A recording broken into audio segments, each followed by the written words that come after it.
Há muito tempo circula na internet uma pergunta popular. Com que frequência os homens modernos pensam no Império Romano? As legiões marchando pelas estradas pavimentadas, o Coliseu, as estátuas de mármore dos imperadores. Em nossa mente, tudo isso representa o padrão absoluto e incontestável da grandeza antiga. Eu mesmo me peguei refletindo sobre isso por bastante tempo. Roma me parecia a fonte original de toda a civilização europeia. Mas aí surge uma inconsistência lógica. Se perguntarmos o que os próprios criadores desse império pensavam, a resposta destrói completamente a visão tradicional do mundo. Há 2000 anos, todo romano pensava, pelo menos uma vez ao dia, na Grécia Antiga. Uma poderosa máquina militar, que conquistou metade do mundo conhecido, voluntariamente adotou o estilo de vida daqueles que havia dominado. Hoje você vai descobrir como essa anomalia cultural se formou, passo a passo, dos labirintos pacíficos da civilização minoica até o sangrento massacre da Guerra do Peloponeso. E vai ver como o simples comércio de azeite de oliva deu origem à primeira democracia do mundo. A grande questão é, por que o verdadeiro criador da antiguidade ficou para sempre à sombra do seu próprio clone imperial? Isso não é apenas uma troca cultural, é uma verdadeira obsessão. Por muito tempo, tentei entender como isso aconteceu. Afinal, a lógica histórica indica que o vencedor sempre impõe suas próprias regras. As legiões destruíram Corinto e transformaram as cidades-estado livres em simples províncias. Então, por que os triunfadores começaram a copiar obsessivamente os derrotados? Parece um absurdo, mas aqui tudo funcionou de maneira oposta. Os romanos compravam estátuas estrangeiras aos milhares, contratavam professores estrangeiros para seus filhos e se esforçavam ao máximo para falar com um leve sotaque ateniense. Poesia, filosofia, arquitetura, moda, vinho, desprezo pelos vizinhos e bárbaros, e até o panteão. Tudo isso foi total ou parcialmente emprestado dos estimados irmãos do sul da península dos Balcãs. Os romanos literalmente pegaram uma família divina pronta, vestiram os deuses com togas e lhes concederam novos passaportes latinos. Esse é um efeito surpreendente de uma matriosca histórica. Por trás de uma dura armadura militar, esconde-se um delicado núcleo estrangeiro, de onde, aliás, vem a própria palavra romantização. A Grécia se tornou um vírus que, sem ser percebido, tomou conta do sistema operacional de seus próprios anfitriões. Mas para entender como essa cultura conseguiu conquistar até mesmo seus invasores, precisamos voltar a uma época em que os próprios gregos ainda não existiam. A história da Grécia começou muito antes da própria Grécia. Por volta de 3.000 anos antes da Era Comum, enquanto tribos dispersas habitavam o continente, a ilha de Creta já fervilhava de vida. Era a civilização minoica, e ela não tinha nada a ver com o que hoje chamamos de grego. Suas cidades eram verdadeiros palácios, com prédios de vários andares, sistema de encanamento e até água quente. Mas o que chama a atenção é que essas cidades não possuíam muralhas defensivas. Nenhuma. Os minoicos não mantinham exércitos numerosos, mas adoravam jogos perigosos com touros e veneravam uma deusa associada às cobras. As mulheres usavam vestidos que deixavam os seios completamente à mostra. Era um mundo pacífico, próspero e totalmente diferente. E ele realmente era um estrangeiro. A população de Creta não era grega, isso é certo. Muito provavelmente, eram colonos vindos do Oriente Médio. Mas nunca saberemos o que pensavam, no que acreditavam e como chamavam seus deuses. A língua de Creta ainda não foi decifrada. Milhares de tábuas de argila com sua escrita permanecem silenciosas.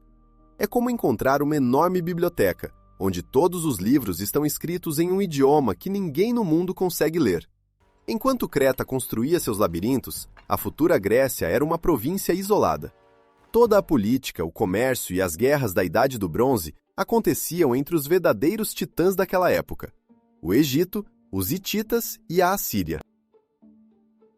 E então, na transição entre o terceiro e o segundo milênio antes de Cristo, tribos proto-gregas começaram a chegar aos Balcãs vindas do norte. Finalmente, eram os aqueus, os jônios e os dórios. Eles não vieram apenas de forma pacífica, entraram com força. Os arqueólogos identificam sua chegada como uma camada de cinzas e destruição. Ao contrário dos pacíficos minoanos, esses grupos logo começaram a erguer cidades-fortaleza com muros imponentes e deixaram atrás de si montes funerários com armas. Um povo completamente diferente. Guerreiros, agressivos e muito curiosos. Ao perceber as conquistas de Creta, os recém-chegados não tentaram reinventar a roda. Começaram a copiar. Os aqueus, que mais tarde chamaremos de micênicos, assimilavam rapidamente tudo ao seu redor. Eles construíram suas próprias cidadelas, Micenas, Tebas, as futuras Atenas. E o mais importante, adotaram a tecnologia da escrita de Creta. Pegaram a escrita minoica e a adaptaram para sua língua. Assim nasceu a escrita linear B, que, ao contrário da minoica, já conseguimos decifrar. E é aqui que a parte mais interessante começa. O que esses primeiros gregos escreviam? Na maior parte, era contabilidade extremamente entediante. Quantidade de grãos no depósito, número de ovelhas no rebanho, quanto óleo foi distribuído aos trabalhadores. Nenhuma lei, nenhuma poesia, apenas registros administrativos comuns. Mas em uma das tabuletas da cidade de Pilos, entre listas de potes e bois, os arqueólogos encontraram um inventário de oferendas aos templos. E lá estavam os nomes dos deuses: Zeus, Atena, Poseidon, Hera e Ares, todos no seu lugar. Pela primeira vez na história, os deuses do Olimpo, que conhecemos desde a infância, aparecem não em um mito, mas em um documento contábil seco. Armados com tecnologias estrangeiras, os micênicos se tornaram uma nova potência na região. E a antiga força, Creta, de repente vacilou. Após a erupção do vulcão de Santorini, no século XV a.C., um tsunami gigante e nuvens de cinzas infligiram um golpe terrível aos minoicos, do qual nunca se recuperaram. Creta, enfraquecida, tornou-se presa fácil, e os micênicos começaram a conquistá-la aos poucos. Eles absorveram tudo: a escrita, as terras, as rotas comerciais e, talvez, até alguns deuses. Mas essa jovem e agressiva civilização ainda não sabia que, em breve, todo aquele mundo seria reduzido a pó. E então, por volta do ano 12 séculos antes de Cristo, todo esse mundo começa a desmoronar. Surge um tipo local de Armagedon, o colapso da Idade do Bronze. Não foi uma guerra, nem um desastre natural, foi um desligamento sistêmico. As rotas comerciais são cortadas, o fornecimento de cobre e estanho para, e a fome começa. Os grandes impérios dos hititas e micênicos se desfazem em pó. E o mais assustador, nesse caos, os próprios aqueus também estão envolvidos. Nas crônicas egípcias, eles aparecem entre os chamados povos do mar, que atacavam as costas em ondas e literalmente apagavam civilizações da face da terra. Até mesmo a lendária Guerra de Troia provavelmente foi apenas um episódio desse pesadelo geral. Micenas e outras cidades são abandonadas. Suas muralhas ciclópicas já não têm quem as defenda. Os palácios ficam vazios e seus habitantes morrem ou se dispersam. Com eles, desaparece o mais valioso, o conhecimento. A escrita é esquecida. Pessoas cujos pais faziam registros contábeis detalhados agora não conseguem nem rabiscar o próprio nome. Começa a verdadeira Idade das Trevas. E isso não é apenas uma metáfora bonita. A civilização recuou literalmente séculos. A arte se degrada a padrões primitivos. Basta comparar os vasos delicados de Creta do século XIV a.C. com polvos vivos, plantas, com o que se fazia em Atenas no século X. Rabiscos geométricos. Isso é tudo o que restou. Neste vácuo de poder, surge do norte uma nova força. Os dórios, uma das tribos protogregas e a mais selvagem delas, ocupam o Peloponeso despovoado. Eles não constroem palácios, nem registram comércio. Guerreiros da Idade do Ferro, simples e cruéis. Um novo modo de vida surge, baseado na força e na disciplina militar. Lembre-se desses caras. É do sangue deles, dessas tradições rigorosas, que um dia nascerão os espartanos. A Idade das Trevas durou cerca de 400 anos. Um abismo na história sobre o qual quase nada sabemos. Mas, Quando finalmente os gregos começam a emergir dessa sombra, já são completamente diferentes. A escrita linear de Creta é definitivamente esquecida. Em seu lugar, surge um novo alfabeto, muito mais avançado, inspirado no fenício. Fenícia, terra de navegadores e comerciantes, torna-se para os gregos uma janela para o grande mundo. Egito e Assíria lentamente se recuperam, o comércio renasce e os navios fenícios cruzam todo o Mediterrâneo. Os gregos absorveram muito dos fenícios, mas o principal, além do alfabeto, foi a construção naval. Eles aprenderam a fabricar embarcações rápidas e resistentes, capazes de suportar longas viagens. Essa habilidade acabou sendo decisiva para a sua sobrevivência. Você já viu um mapa da Grécia? É um território repleto de rochas, com poucas e pequenas áreas férteis. Quando a população começou a crescer novamente após a Idade das Trevas, a terra deixou de ser suficiente para todos. No começo, tudo era resolvido do jeito antigo. Lutavam por cada pedaço de terra arável, até que ficou claro, nesse ritmo, logo não haveria ninguém para conquistar as terras férteis. Foi então que surgiu uma ideia genial em sua simplicidade. Por que não embarcar em navios e navegar para onde os olhos alcançassem? A grande colonização começou ainda no século VIII a.C. e rapidamente ganhou força. Pouco depois, os gregos já estavam espalhados por todo o Mediterrâneo, da costa sul da França até as margens do rio Kuban e da Crimeia. Eles fugiam da fome e do aperto em suas rochas, mas foi essa expansão corajosa que deu início a um experimento político sem precedentes no mundo. Essa corrida desesperada por novas terras gerou algo estranho. No século VII a.C., o mundo grego não era um país unificado, mas um conjunto disperso de mais de 1000 cidades-estado independentes, que competiam constantemente entre si. Cada cidade-estado era um universo próprio, com suas leis, seu exército e suas ambições. Era um enorme laboratório político, onde aconteciam centenas de experimentos de sobrevivência ao mesmo tempo. E nesse laboratório, rapidamente surgiu uma regra não escrita, uma espécie de consenso local. Se alguém se destacava e se tornava poderoso demais, os outros se uniam para derrubá-lo juntos.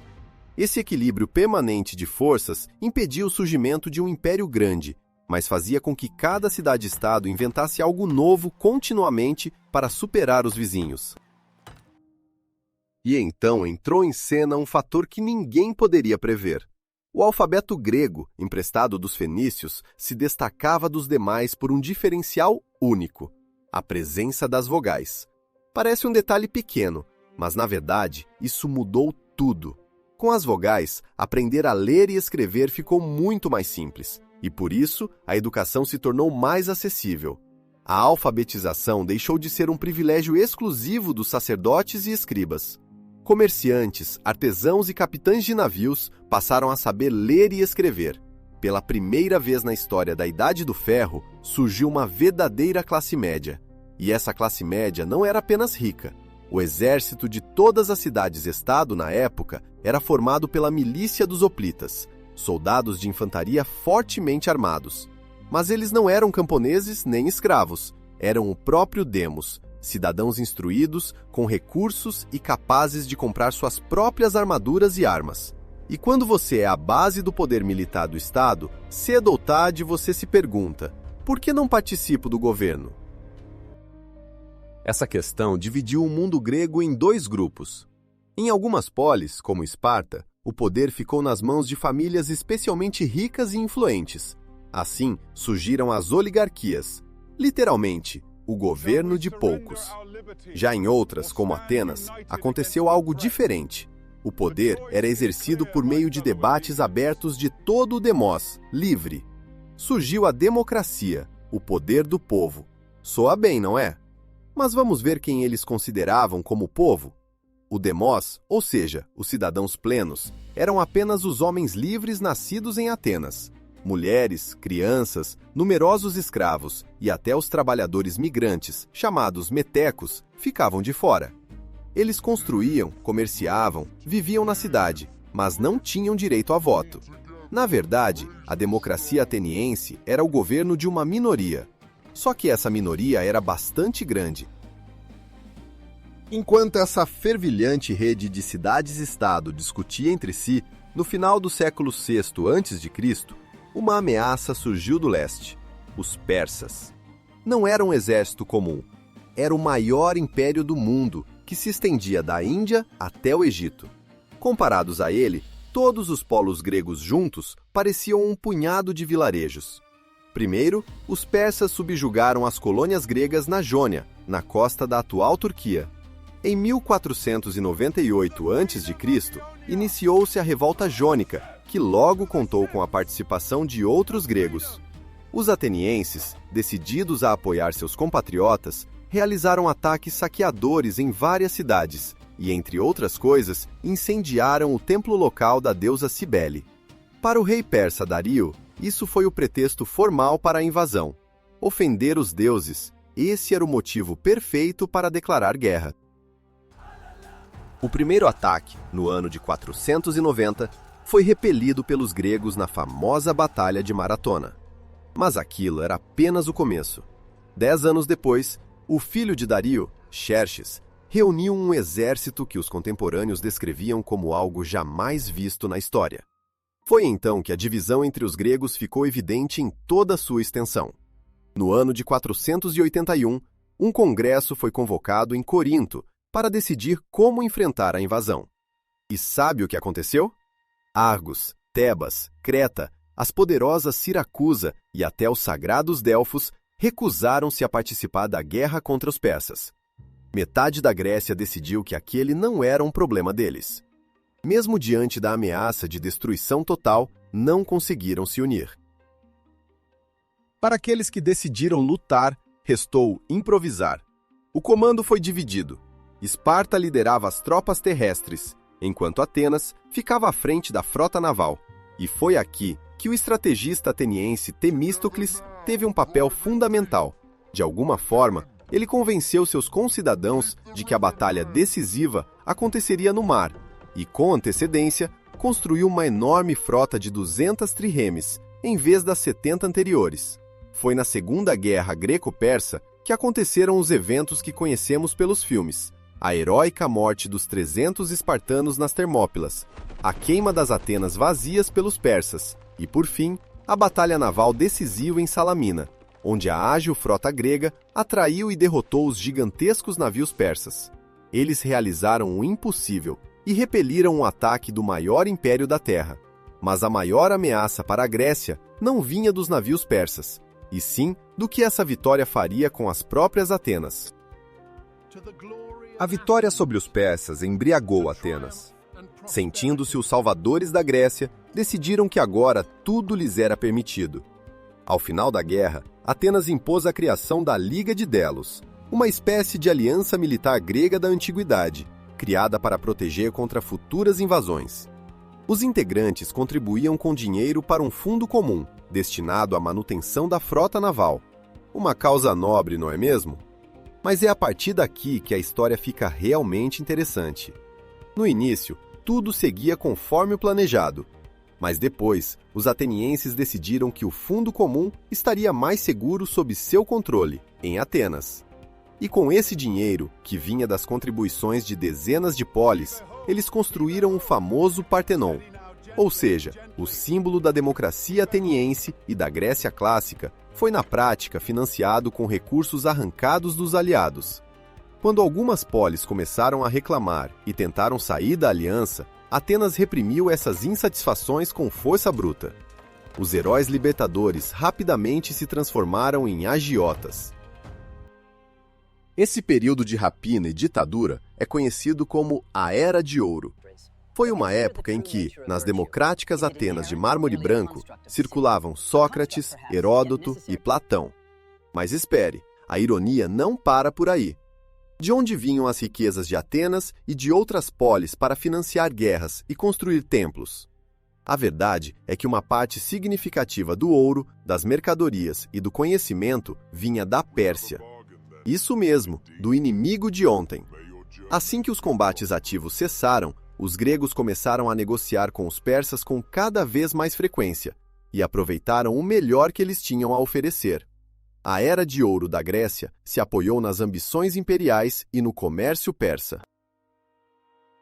Essa ascensão de Atenas não podia agradar seu maior rival, Esparta. Lembra daqueles guerreiros dóricos severos da Idade das Trevas? São eles. 2 mundos, 2 sistemas. O império marítimo e comercial das Atenas democráticas contra a aristocracia militar terrestre de Esparta. No ano de 431 a.C., as tensões entre eles atingem o limite e começa a guerra civil mais devastadora da história da Grécia, a Guerra do Peloponeso. E os persas? Os persas ficaram tranquilos, esperando os gregos se enfraquecerem mutuamente. Por 27 anos, gregos lutaram contra gregos. Confiantes em sua frota, os atenienses cometeram um erro fatal. No ano de 413 a.C., perderam grande parte de seus navios numa tentativa fracassada de conquistar Siracusa. Esse foi o momento decisivo. E aqui acontece o momento mais humilhante. Exauridas e desesperadas, tanto Atenas quanto Esparta começaram a enviar embaixadores à Pérsia. Para quê? Para pedir dinheiro. Essas são as mesmas Atenas e Esparta que apenas meio século antes destruíram a frota persa e durante todo esse tempo construíram sua identidade sobre a superioridade em relação aos bárbaros persas. E agora rastejavam de joelhos diante do rei persa, implorando ouro para se matarem entre si. Os persas, por sua vez, agiram de forma genial. Primeiro, a Pérsia financiou uma frota para Esparta e ajudou na conquista de Atenas. Depois, para evitar que Esparta se tornasse forte demais, ajudou Atenas a retomar seu polis. Eles jogavam em 2 frentes, levando a Grécia ao total esgotamento. No ano de 387, foi assinado um tratado de paz. E o nome dele já diz tudo: a Paz Real. Esse acordo foi imposto pelo rei persa. Segundo ele, todas as polis gregas da Ásia Menor passaram a pertencer à Pérsia, e os demais gregos ficaram proibidos de firmar alianças entre si. A Pérsia se tornou a garante da paz e o principal árbitro internacional nos assuntos gregos. A independência política da Grécia chegou ao fim. A Grécia estava esgotada, desprovida de orgulho e entregue à misericórdia do rei persa. Mas aquele que mudaria para sempre o curso da história já observava tudo isso das fronteiras semi-selvagens do norte. Em um reino do norte, a Macedônia, que os gregos consideravam uma fronteira semi-bárbara, chegou ao poder um certo Filipe II. Observando as cidades-estado gregas enfraquecidas, ele decidiu que unir aquelas cidades e conquistar a Pérsia era uma missão totalmente possível. Os persas, aliás, ficaram bastante preocupados. Começaram a pagar oradores gregos para que criassem um clima contra a Macedônia. Mas já era tarde. No ano 337 antes da nossa era, Filipe, em parte pela força e em parte pela persuasão, uniu praticamente toda a Grécia. Ele reformou a falange, transformando-a em uma máquina militar invencível, e já se preparava para marchar contra a Pérsia. Mas então foi assassinado. O trono foi ocupado por seu filho, Alexandre o Grande. E o que aconteceu depois não foi apenas uma conquista. Foi uma explosão cultural. Nos 10 anos seguintes, Alexandre avançou como uma locomotiva até a Índia. Proclamou-se sucessor dos reis persas e até como um deus egípcio. Sua campanha lembrava um incêndio florestal, que não destrói tanto quanto espalha sementes para uma nova vida. Depois, no ano 324 a.C., ele morreu subitamente em Babilônia. Seu vasto império foi imediatamente dividido entre seus generais. O projeto político fracassou, mas o cultural estava apenas começando.